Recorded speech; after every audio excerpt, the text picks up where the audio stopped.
Hi, I'm Phil. Welcome to this 5-minute power message entitled, Cancer is a Gift. We've all been impacted by cancer.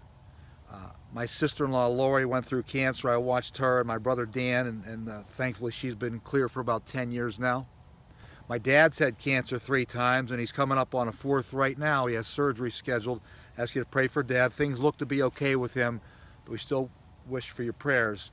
My good friend Dan Doherty was the subject of Power Message 14 recently. Your prayers have really helped him. He's doing much, much better. Please continue to pray for Dan. But I lost a few dear friends, as I'm sure you have, in the past few years. Mike Weinzierl, dear friend, and Joey Imbarlina have gone home to be with the Lord. And I just lost, within the past week, a good friend, Mike Barnett, a financial planning colleague of mine from Mobile, Alabama. My thoughts and prayers go to his wife Kim and their children and his partner Pete Peters, great people.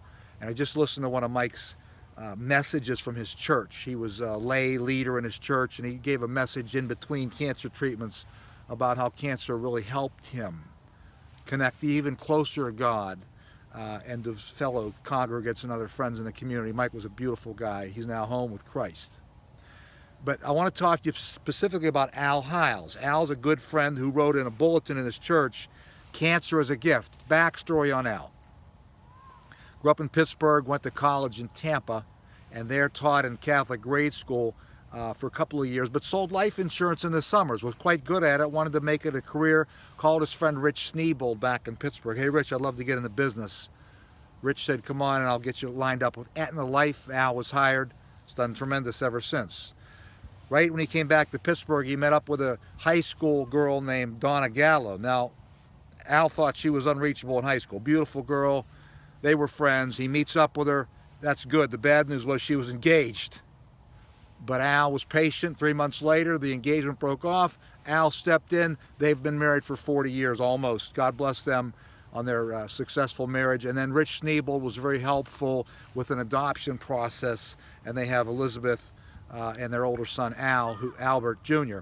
So thanks to Rich for that. Hey, so Al is in the insurance industry. I interviewed with him in 1982 for a position. I declined an offer, but we became very good friends. Al dealt with cancer in the mid-90s. He beat it.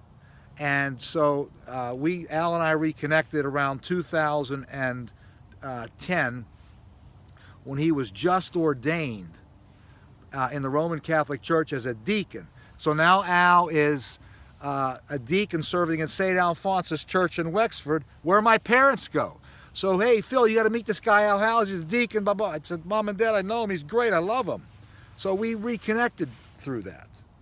So Al's serving for 6 years, still in the insurance business. He's a deacon in the church, and he has now cancer again earlier this year.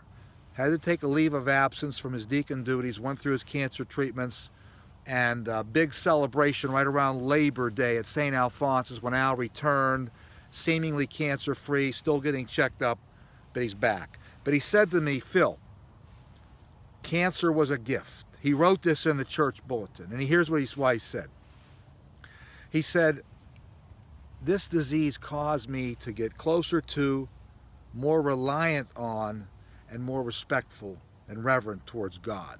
He said, I thought I had a pretty good thing going, but my faith deepened because of this and my concern for my fellow man.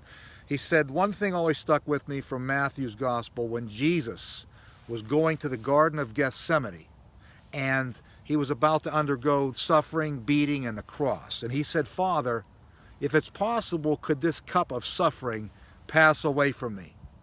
But nevertheless, not my will, Father, but your will be done.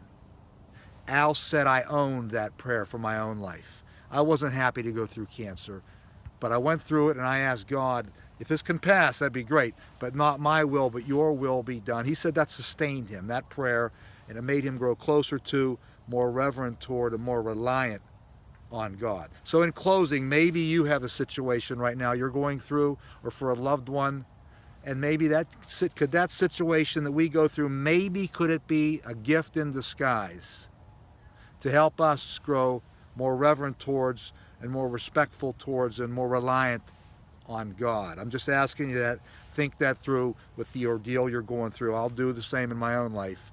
And let's see if that can actually make us grow closer to God. This has been the Phil Henry Power Gospel, a 5-minute power message. Hey, I hope you like us. And I hope you push us out. You can go to Facebook, Phil Henry Power Gospel, and like us. You can go to Twitter, @PhilHenryPG. And you can follow us, subscribe on our YouTube channel, and push us out there if you like it. Until next time, may God bless you and empower you.